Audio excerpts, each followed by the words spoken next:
You know how the right words at the right time can completely change the game? Tricky time hearing folks that don't believe in themselves, so I'm gonna ask you real quick again. Do you think this idea will work? Yeah, I do. Whoa! Why are you screaming at us, Nate?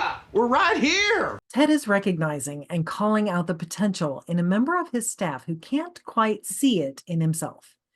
He's not just making Nate feel good in the moment. He's encouraging his kit man to take himself seriously and believe in his own idea.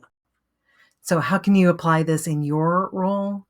Here are a few strategies. First, spot the potential. Like Ted, pay attention. Notice when there's a gap between someone's potential and their current performance or behavior. That's your cue to step in with encouragement. Then, use humor for their benefit. A little lightheartedness goes a long way. It can break the ice and make what seems daunting or overwhelming appear more approachable. Then use humor for their benefit. A little lightheartedness goes a long way. It can break the ice and make what seems daunting or overwhelming appear more approachable. Third, be direct. You can challenge folks with questions that help them to speak out their own beliefs or thoughts, however nascent they might be.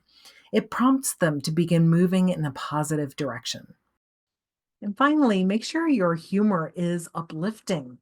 Imagine the shoe on the other foot and make sure you would feel good with the humor being directed your way. I was once standing in line at the pharmacy at Kroger and noticed a customer sitting at the receptionist's chair at their health clinic. When the receptionist returned, he marched up to that customer and told him off. I found myself asking, what would somebody with an uplifting and kind sense of humor do in this situation? So I imagined Ryan Reynolds playing the role of this receptionist.